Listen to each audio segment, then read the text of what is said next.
तो वो है नहीं वो सामने वाला ले रहा है।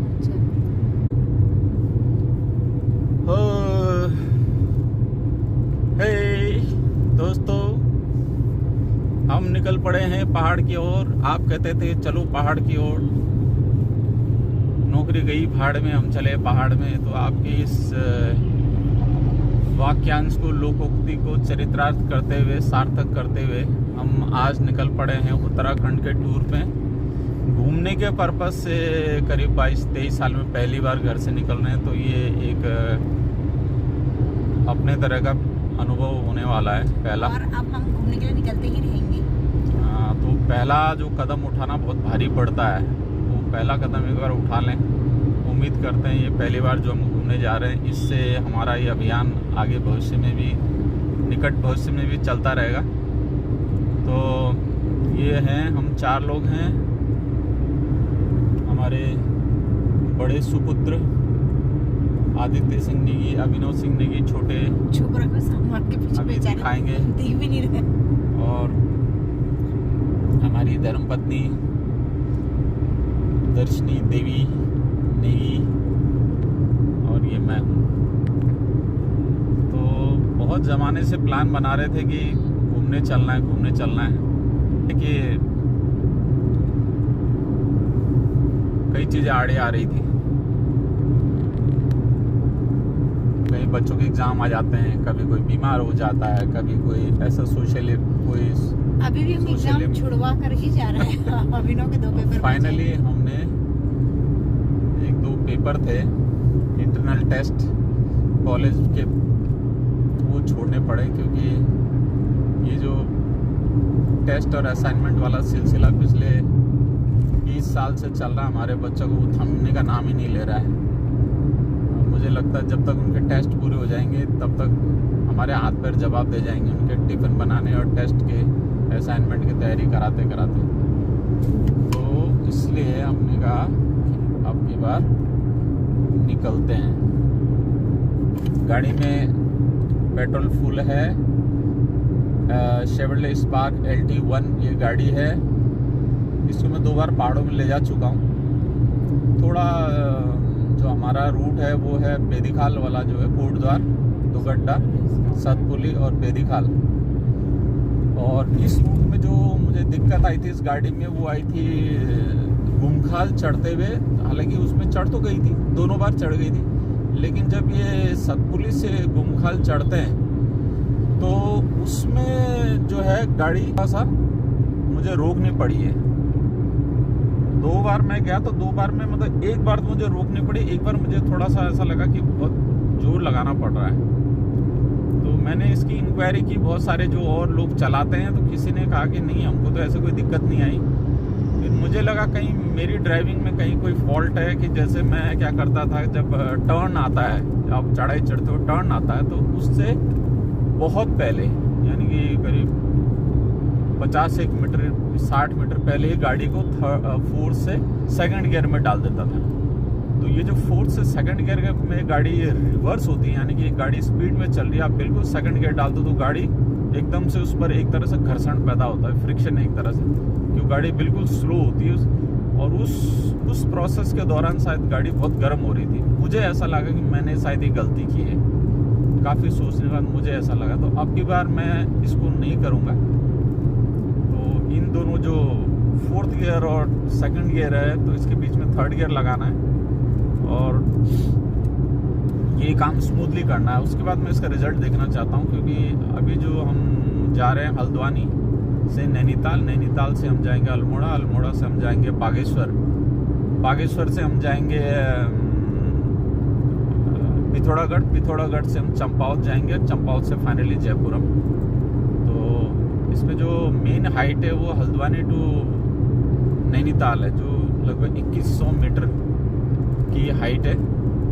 ये गुमखाल से थोड़ी सी ज़्यादा है, यानी कि हाइट भी ज़्यादा है।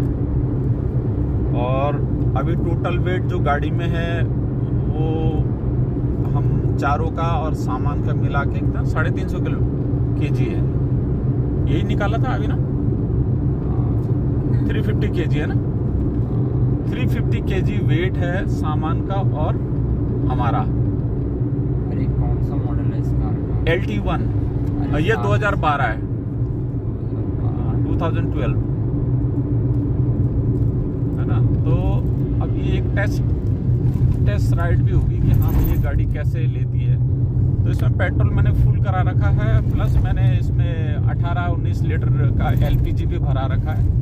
2.25 लीटर का मैंने पेट्रोल की बोतल ले रखी है एक एक्स्ट्रा प्रिकॉशन के, क्योंकि मैं जो वीडियो देख रहा हूँ लोगों के, उनका ये कहना है कि जब से इथेनॉल इसमें मिलाया गया है, इसका जो एवरेज है वो मतलब कम से कम 25% तो कम हो गया है, जो कि मतलब सही नहीं है देखा जाए। 25% बहुत ज़्यादा होता है और गवर्नमेंट ने इसके रेट वही रखी है। आज भी 104 रुपये लीटर ही पेट्रोल मिलता है। तो ये बदमाशी तो क्या गवर्नमेंट क्या है कि अपने बदमाशियों से बाज आते ही नहीं है।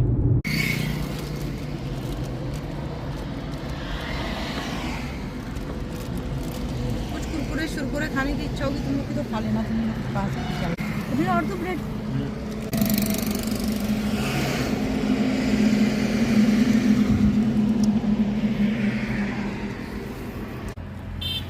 स्माइल।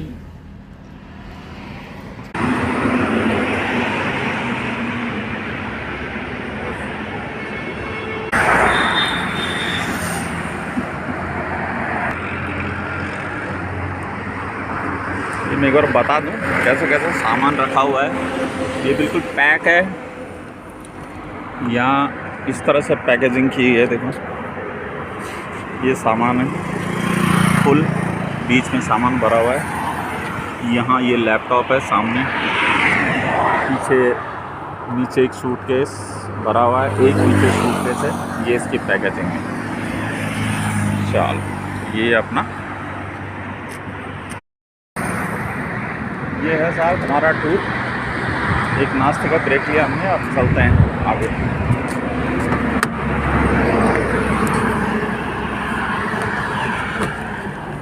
अरे दादा ये हो गया आपका तैयारी, स्कार्फ बांध दिया गया है। स्टार्ट करते हैं, अपन चलेंगे वेस्टर्न पेरिफेरल से। तुम्हारे और गेम का then- तुम्हारे गेम का सूरत का पत्ता मैं ही हूँ, ठीक है पता है तुमको? चल।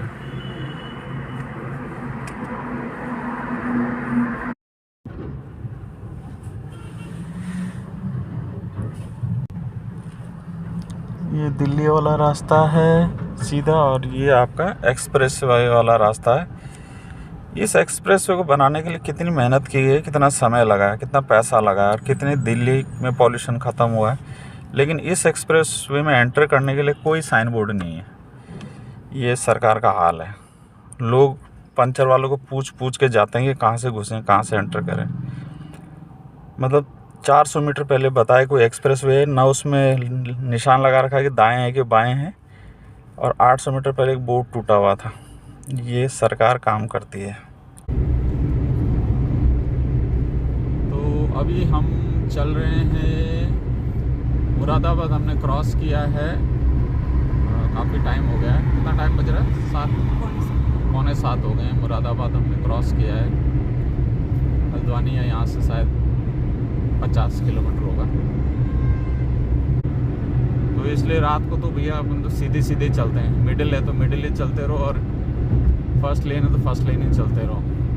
लेकिन फर्स्ट लेन में चलने का ये है कि थोड़ा सा रिस्क है, क्योंकि आपको साइड का जो डिवाइडर है उससे आपको एक दूरी बना के रखनी पड़ती है, और सामने से देखो बहुत तेज़ लाइट आती है गाड़ी की, उसमें बहुत दिक्कत होती है।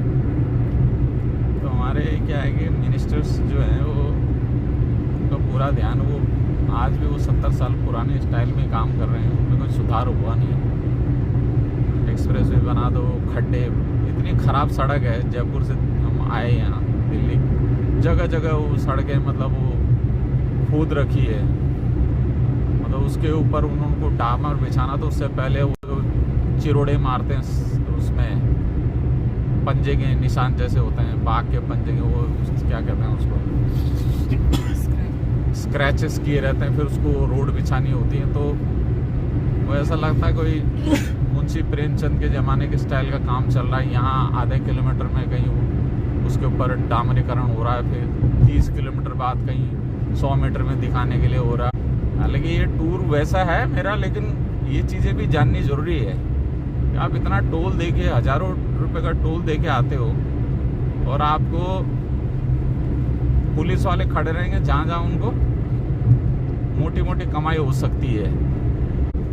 आप फंस जाओ तो आपको हेल्प की ऐसी तैसी कुछ नहीं करने वाला। आज से 5 साल पहले हम लखनऊ जा रहे थे, आगरा एक्सप्रेस वे पे हमारी गाड़ी खराब हो गई।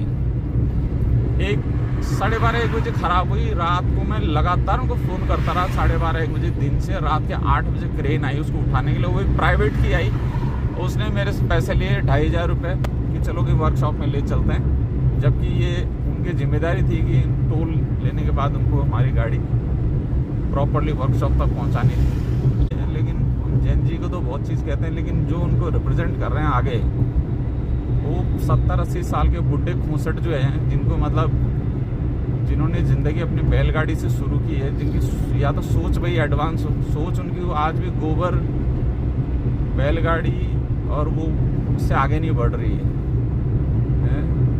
अब इसमें कौन सी गणित है कि ये गाड़ी रात को, जब आपने एक्सप्रेस वे बनाया तो इसमें रात को भी लोग ट्रैवल करते हैं, तो आप इसमें लाइट ही नहीं दो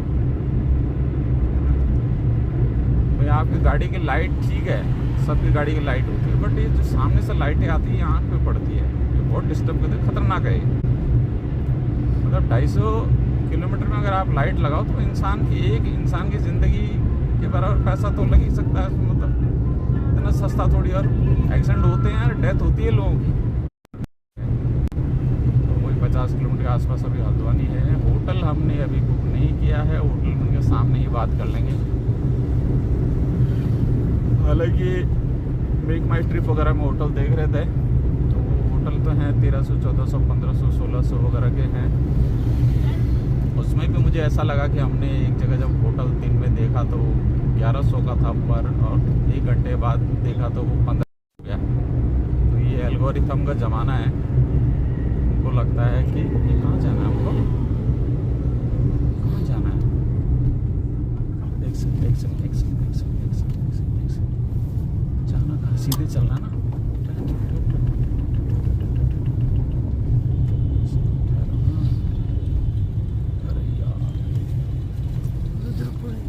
कहाँ लिखा है? ये रहा सामने लिखा है। ये है साहब, वो होगा। वैसे से आप बने रहिए। फर्स्ट डे हमारा, अभी हम घंटे भर में करीब हल्द्वानी पहुंच जाएंगे। कल हमारा ट्रिप रहेगा वाया नैनीताल टू अल्मोड़ा। ये हमारा अभी का प्लान है। अगर हम कोई अच्छी लोकेशन दिखती है तो हो सकता है बीच में रुक जाए, अदरवाइज प्लान ये है कि नैनीताल में थोड़ा झील वील देखते हैं, जिसके लिए वो जानी जाती है, जो उसका मुख्य आकर्षण है। तो ये आपको फिर कल अपडेट करेंगे।